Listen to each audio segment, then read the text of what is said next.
You know, Charlie Brown, holidays are coming up. I guess that means we're going to have a lot more movies to talk about.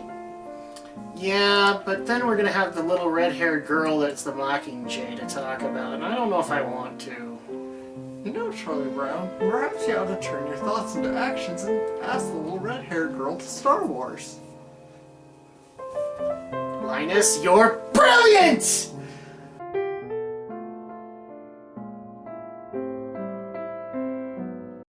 Welcome, everybody, to the holidays for Drak and Shadow Vlogs.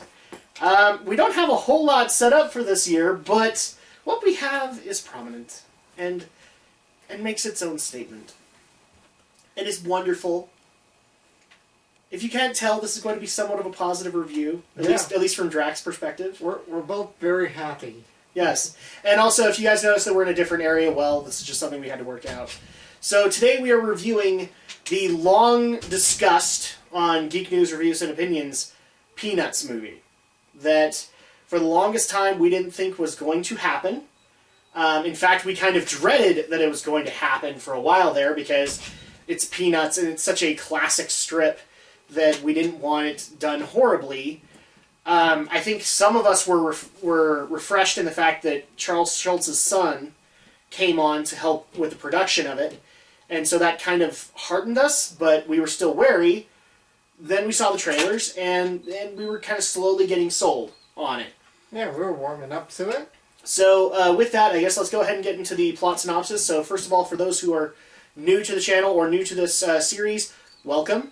But spoiler alert. So we do go in depth into these films, and we do discuss them so that we can have a full, comprehensive review at the end of it. And to those who actually are new and do ask about, what films we do review, it really depends on, we have to agree to it, and there has to be funds for it. So, with that said, spoiler alert, here we go. As far as the plot for Peanuts, it's kind of scattered, and it's kind of hard to do because a lot of it is inspired by classic Charles Schulz strips, where he's had these prominent events happen over many years that we've gotten used to seeing over and over again, but maybe with different dialogue. So, like, for example, the football, I believe that's what the statement is called now, the football, where Lucy and Charlie Brown interact about Charlie Brown actually being able to kick the football, Charlie Brown being able to fly a kite, and sometimes interacting with the kite-eating tree. Lucy's advice booth. Yeah, Lucy's is it actually spelled right? Psychiatric help? I don't know if it's spelled right. I have to look at it again, but yeah, psychiatric help, 5 cents. And actually, it's usually just called the booth, because it's either psychiatric advice or something else that she does for 5 cents. Another strip that gets used quite a bit is Snoopy and the Red Baron. So basically him, flying on his doghouse. And also the interactions between Lucy Van Pelt and Schroeder. And many, many, many others. But they've been sly about it. It actually all comes together in one big story, which is kind of refreshing. So we're going to put this together as best as we can, but if we leave some stuff out, we apologize. Well, go see the movie, so... Well, the best way to describe the plot is that it encapsulates a school year. Because it starts at the beginning of a school year, and it ends at the end of one. So, and I'm guessing the same one, right? Yeah. There's times where I kind of wondered because time passes. Yeah. And it's just like, okay. So you had spring and then winter and then spring, and it's just like, okay. So we start things off with Charlie Brown obviously trying to be successful at something. The sad part is that we're really old. Actually, really quick, that's a good starting point. What is your history, Alex, with the Peanuts? Like, did you read the comic strips? Did you watch the TV series that was out there for a while, the holiday specials? A lot of it for me was the animations. Mm-hmm. My parents would always show us the animations. I'm pretty sure my first one was The Great Pumpkin, Charlie Brown. Annual Halloween tradition to watch that in the family. So that was your first one, or your first holiday one? I wouldn't be surprised if it was my first period. Okay. I was really young when I got into Peanuts, so... Yeah. So I don't think I spent a lot of time with the comic strips, but I'm sure I've read a few here and there, but it's mostly been the animations, the holiday specials, the various movies, the TV show. So that's really my whole experience with Peanuts. Okay. My experience with the Peanuts is I did not necessarily grow up with the comic strips. My first interaction actually was not Great Pumpkin, it was Thanksgiving. Okay. It's Thanksgiving Charlie Brown. And I enjoyed it so much that my dad actually brought over a Sunday comic and said, yeah, this is where it got started, is on this paper. And so he actually made me a Sunday comic reader at that point. Like, I got into not only Peanuts, but, Family Circus, I think is what it was called. Family Circus, Beetle Bailey, Foxtrot. If any of you guys know what these are, then great. But probably there are some individualized ones. I know that one game that we're going to get into that has become a series, Sam and Max, actually started in the Saturday morning, or the Sunday morning comic strips. So that's where I kind of got started, but I wasn't a fan. You know, I liked the holiday stuff, but I didn't realize there was more until Disney Channel acquired the rights to the TV series that they had. The animated TV series, which actually, like, encapsulated a lot of their other events of Veterans Day and some of their other less prominent movies like Snoopy Go Home, Snoopy Go Home. I can't ever remember the Charlie Brown series where he goes to a spelling bee, and so that's where I really got to appreciate the Peanuts, in particular Charlie Brown. And so that's kind of a good starting point, and let's go into the movie, actually. So we start off with Charlie Brown actually trying to be successful and failing at it. It basically starts on a snow day, and he's going to be the epic pitcher in the middle of winter, and still has, like, when the ball, he does the fastball and it comes right back, it flies off half of his clothes. That's how you know it was fast. Then at that point, a moving truck comes in. And so this is basically supposed to tell an origin story for another quirk of Charlie Brown. This moving truck comes in, and so now they know that there's a new family and a new kid at school. So the following day at school, they get to meet the little red-haired girl. And that's literally what she's called in the film. That's what she's always been called. Yeah, I don't know if she's ever actually had a name. And Charles Schultz fans, if she has a name, please bring it up. So they bring that up. They bring up the whole crush that Charlie Brown has on her and that he wants to get to know her and all that.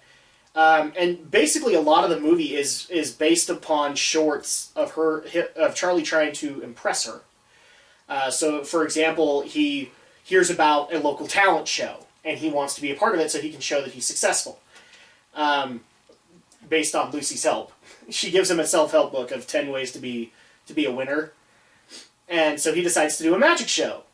But then he notices in the talent show that his sister Sally is having some issues with her rodeo, and she's about to get to tears, and so Charlie has to come in and save the day, and be she was supposed to do a rodeo show, so he has to be the cow that she wrangles in with Snoopy's help.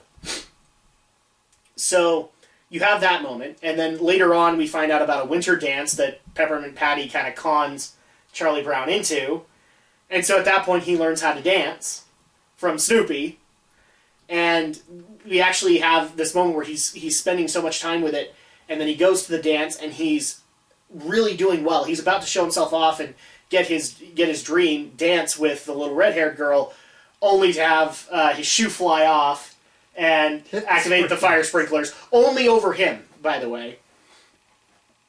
And so you have that moment. Then we have later on, he gets a book report assignment with her, and so he decides, I'm going to do the best book report I can possibly do for her because she's off taking care of her grandma. And so he digs out Leo Tolstoy's War and Peace and actually reads it over a weekend, mind you. That's a pretty huge book. He reads it over a weekend and actually does this really cool critique.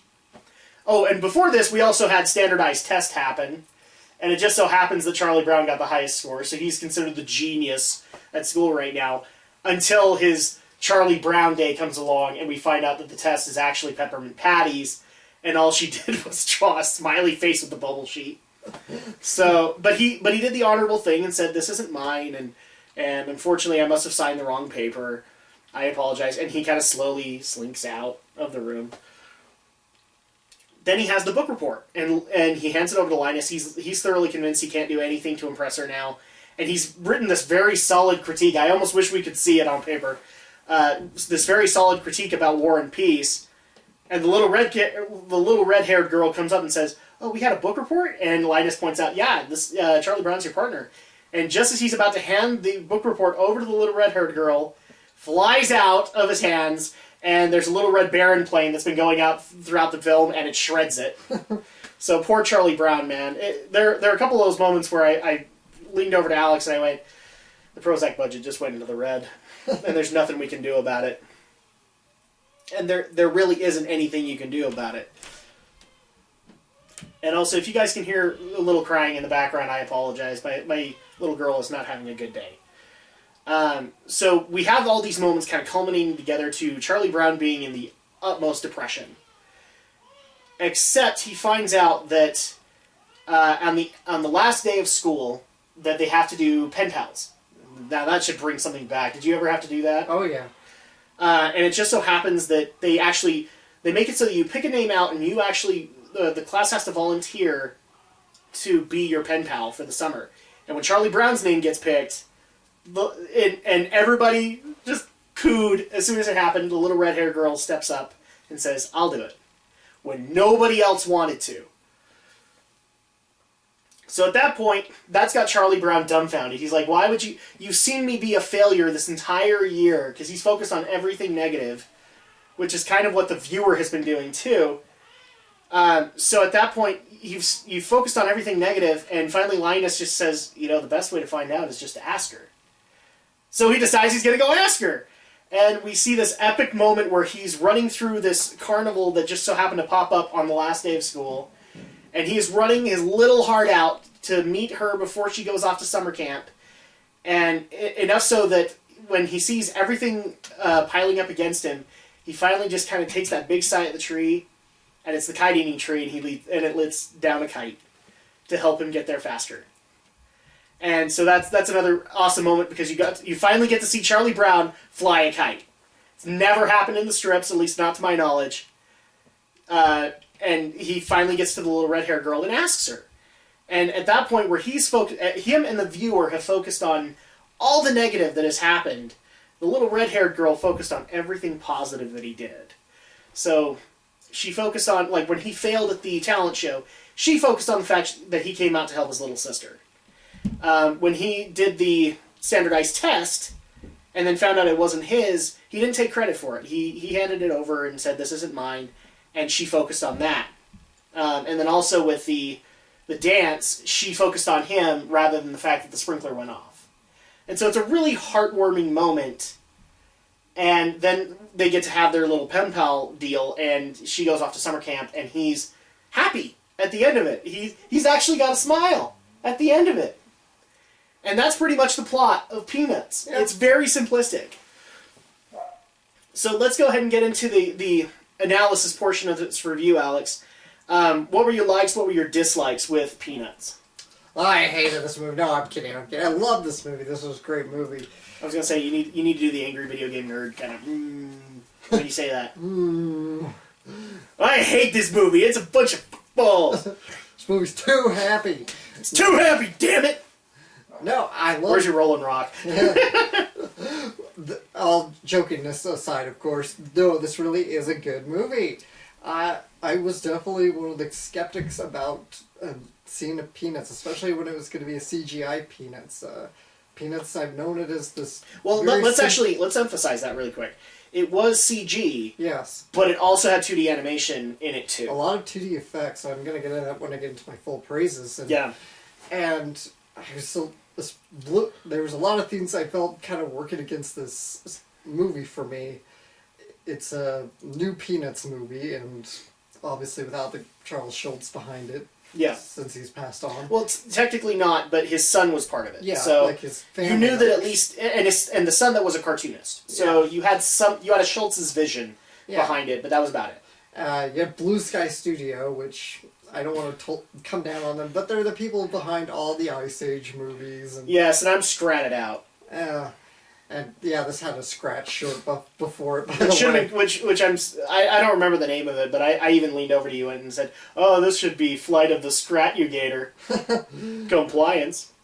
So yeah, it is Blue Sky Studios, and I think we actually ranted on that a little bit. We were concerned because it was the Ice Age people doing it, so we didn't know if it was going to get taken seriously. Yeah, and to my relief, it's everything a Charlie Brown animated movie would be. Mm-hmm. It has the CGI coat of paint, but it has a lot of these nice 2D effects still going into it, harking back to the old-fashioned animations, the very simplistic things. It could be as simple as the little squiggly lines that dot Woodstock as he flies around. Let's give some examples. So yeah, like Woodstock, the bird, was CG, but his flying, how it's so erratic, the little dotted lines showing how he's flown, that was still hand drawn. Even the whole animation itself, the characters move very much like 2D. Yeah.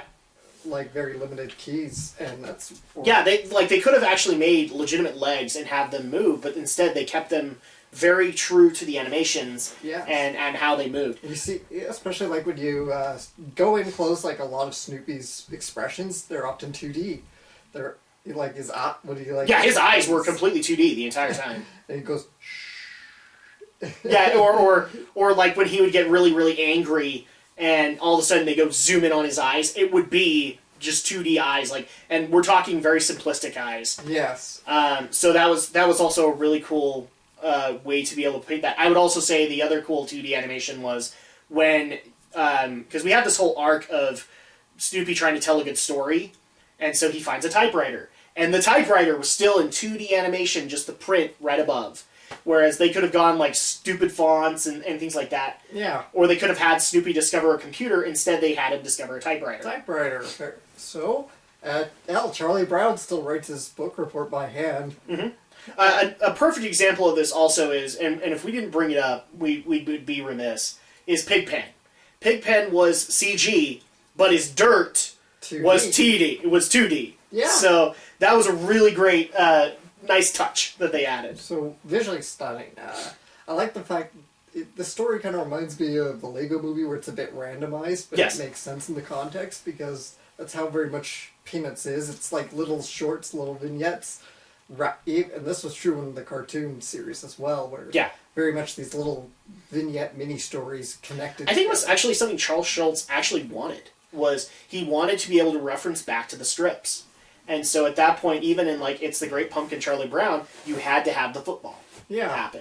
Yeah, you always have those recurring bits. The advice booth, like we mentioned in the football, and the kite-eating tree. Yeah, and even though, like, we're not criticizing this film for doing this, you knew that it was trying to pile in even more, and it couldn't. Not without derailing the story. So I will compliment Blue Sky for, keeping the stuff that was necessary. Because one of the disputes that we might actually have, because this was kind of a sad moment, was we both remembered the Snoopy Goes to War bit, where he's in the bar and he's remembering all of his friends, and he's sitting next to Schroeder's piano, and having this happy moment, but it's slowly supposed to get sad. Yeah, and instead, in this case, since it was a girlfriend that he was trying to rescue, or he was trying to get a plane so he could rescue her, they stayed sad. Yeah. So and there I don't know where it is. I'm sure it happens a few times, but there is that bit where the music will he'll like play a happy tune and Snoopy will be happy and giddy, and then he'll change back. Yeah, to and in this one they stayed with a sad tone. Stayed with a sad they stayed with I don't know the name of the song. The do do do do do. Yeah, it's a piece of classical music, and and they stayed with it, and he stayed depressed. Yeah. I also love the fact that, I'm sorry, I'm intruding on yours. It's okay. So go ahead. Any other positives and negatives to add? Yeah, we got to see the Red Baron story. We did. That's another Peanut staple, and we got it to see really elaborate, fleshed out with some exactly, animations. Because the Red Baron stuff is usually just from Snoopy's perspective. It's all his doghouse. Yeah. And in this one, they actually decided, well, we're actually going to take a peek inside Snoopy's head and see what he's seeing. And still, again, keeping true to kind of how it originally is, with like color flashes and frame changes. And, and sure, and the doghouse always flies, even in his imagination, but you don't usually see the Red Baron playing all the time. And nope. But this time you do. You see a lot of it. It goes into great detail, great depth of seeing this whole segment played out, and it's like this mini little subplot which adds more to the movie. And what adds on to this plot even more is at the beginning of the school year, Linus wants to do a show and tell with a little Red Baron plane that Charlie Brown accidentally sets into flight. And so at that point, throughout the entire year, when you see a Red Baron, or that Red Baron plane flying, you know that you're probably going to go into the Red Baron story a little bit. Yeah. And it's always that the Red Baron is a jerk. You know, like I said, he shreds the book report that Charlie Brown read, and that spurs Snoopy on into his story. And I think that's the final chapter, isn't it? Yeah. Where he's finally going to get his vengeance. So other positives or negatives that you could add?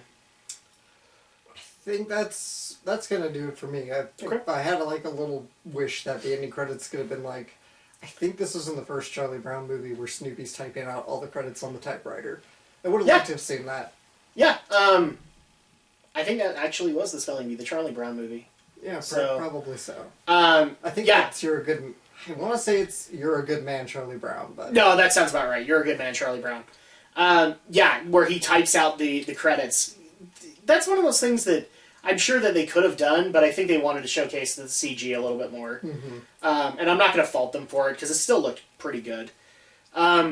So I guess my positives and negatives. One more positive for me is I loved when we got like the little comic-esque thought bubbles where you just see the plain 2D comic animations. How about the fact that the movie ends on a comic bubble? Oh yeah. On a comic panel. It literally goes out of the CG into how it would have been drawn. And that I think was a wonderful little nod to Charles Schultz. Mm-hmm. All right, go ahead. So positives and negatives for me. There was tons of positives. I loved the CG 2D animated style. I loved the fact that every character sounded like they would sound 10, 20 years ago when the animated series was up and running, or when I was able to watch it. So I'm not gonna pull out any specific performances from the voice cast. They all did really, really good to sound like the original Sally Brown, or Charlie Brown, or Lucy Van Pelt, or Linus Van Pelt, or Woodstock, or Snoopy, or Peppermint Patty. They all did their very best, and it all worked out pretty well. I would actually dare say that the only one that didn't really sound as close would probably be Patty, and it was only by a slight variation. Yeah. It was only slightly that she didn't sound right, but it still worked. So I'm not gonna point out any individual cast member. They all did a really good job. Yeah. The other positives that I will have is the fact that they tried to have this encompassing story in strips. They tried to hold every moment that they could possibly bring into the strips. And another thing that I also loved is that they did a little nod to the holiday films. And so we actually had, at the beginning of the school year, Linus mentioned The Great Pumpkin. Yeah. You had, during Snoopy's trip back to base, he interrupts a caroling group. Yeah, and it's for Christmas. And it's the carol music that they sing in the Christmas special. Exactly. And Christmas time is here. Here. And then he's... and it was great. So I love the little nod to the holiday films. You even mentioned a holiday film that I didn't notice, which was Thanksgiving, where he mentions all that Charlie Brown could cook is toast. Yeah. So at that point, I thought that was a clever little nod, and I didn't even notice it. The other thing that I will also compliment them for was the classroom scenes, where usually those strips would be just focused on Charlie Brown's desk or Linus's desk, or maybe a whole line of desks, but not the whole classroom. And this one, they just decided, screw it, we're going to do the entire classroom, and you're going to have everybody's reaction. So, like, for example, when they were going to do the standardized tests, you had the entire classroom react, oh man, not the standardized tests! Big mouths and everything. Exactly. But at the same time, you also had the wah wah wah wah wah wah wah. Yep. You also had those desks, like those private moments at their desks, that still help tell the story. For example, Peppermint Patty sleeping at her desk and Marcy trying to wake her up. And the way that she tries to wake her up is she tries to kind of tilt her head. That doesn't work. She pushes up her head. Boom! Oh, that wakes her up. You know, those tiny little nods to previous comic strips was really well done. I'll even admit that they took it even one step further, and they actually did a lot of what-if scenarios. For example, what if Pigpen got clean? The fact that he would be unrecognizable. So during the dance, when they actually had the sprinklers go off, it just so happens that some of the sprinkler water hits Pigpen. And he looks like a normal kid, except there's this girl who has a crush on him. She's like, "Who are you?" And that was a great moment because everybody knows Pigpen for being dirty. Another prominent moment would be just the fact that, first of all, the little red-haired girl not only got a face, but a voice to her. She got a face which was it never happened in the series. Never happened in the series. She was always the unseen. Well, you only saw the red hair, and that's how you knew it was the little red-haired girl. She not only had a face, she also had a voice, and on top of that, she was kind of the reference at the end of the story of maybe the audience should have focused on all the good things Charlie Brown did throughout the school year instead of all the negatives. And granted, the film did a great job of making you focus on the negatives and be in Charlie Brown's shoes. Yeah. And then at the very end, it does kind of that subtle reminder, yeah, Charlie Brown did all these good things, and this is what we need to focus on. And gave Charlie Brown his moment in the sun. That was kind of what I was saying to you in the movie, is I really hope this ends on Charlie Brown getting some success. And he gets it. And he gets a lot of it. And it's so great, it almost made me shed a tear. Same here. I said shed, not the other word. Okay. I teared up too. The only negatives that I would actually say on the matter is kind of what you were saying. A lot of the strips got lost in the matter. Yeah. I know that as a little Easter egg they did football. Because they couldn't not do that. Yeah. But there were a couple of strips that could have gone a little bit longer. Like I said with you, the Snoopy gag where he could be happy about it. But I get that they were pressed for time. Another perfect example of this would probably be the kite-eating tree to some extent. Yeah. There actually is a moment where Charlie Brown actually gets to teach a little kid how to fly a kite. And it's just like, Charlie Brown is in a low at this point, and he doesn't think he can do anything right. And it just so happens that he teaches the kid to fly a kite perfectly. And it just so happens that when he picks up the kite, it falls apart. Falls apart, You know? yeah.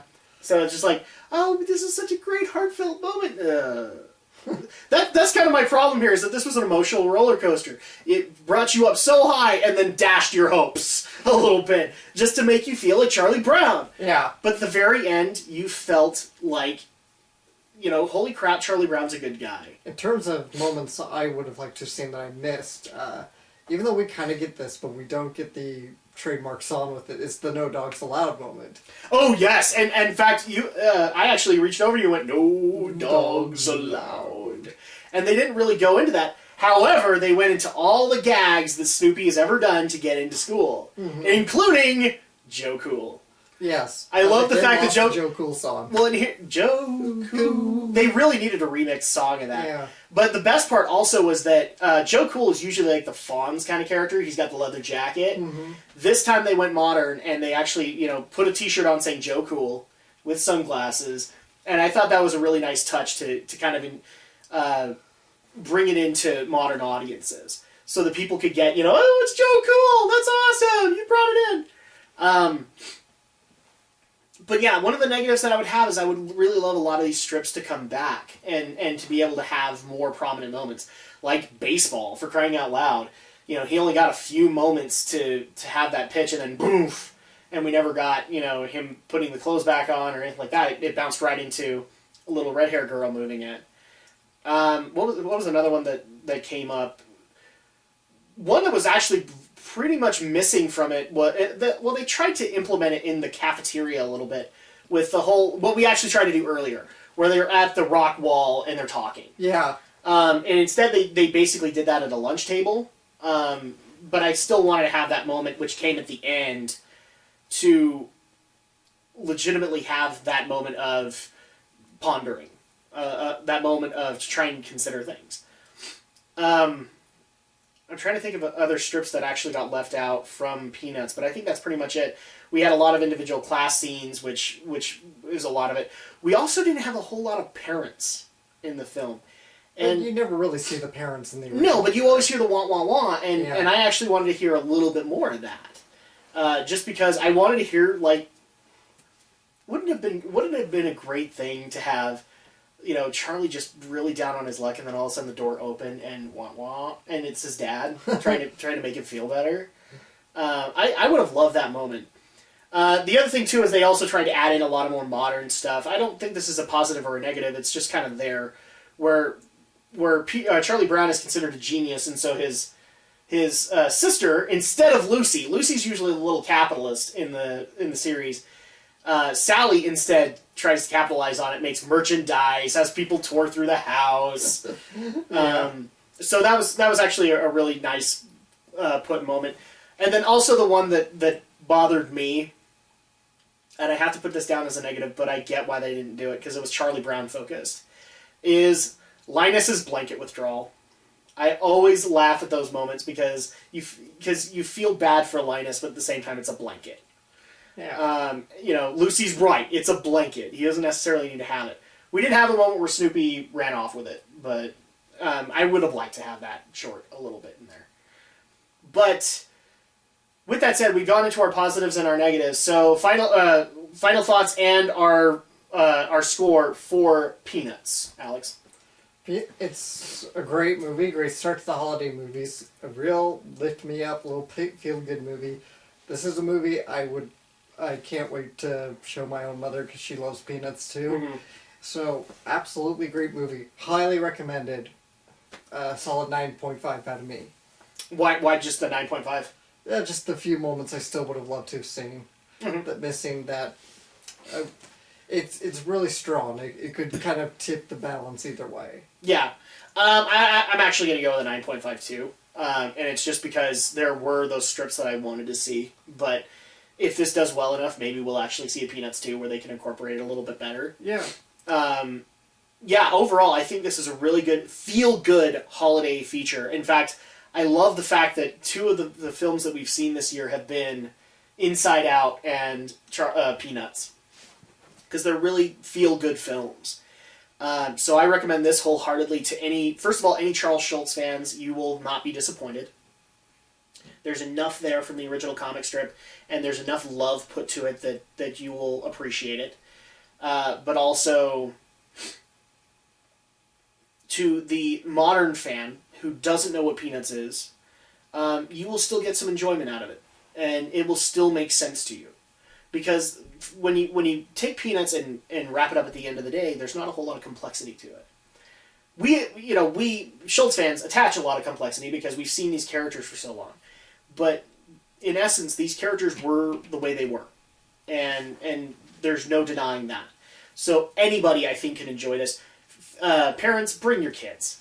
Bring your freaking kids. Especially to some of those parents out there who are going to take their kids to the next movie we're going to review, and we'll get to that in a second, because they need something good at the end of the holidays to appreciate things. They don't need to have that big dose of Prozac at the end of it. They can have the feel-goods from this movie. So I would wholeheartedly recommend this. Now for our final kind of analysis, which is if you could recommend to anybody, how much money would you actually recommend that people spend?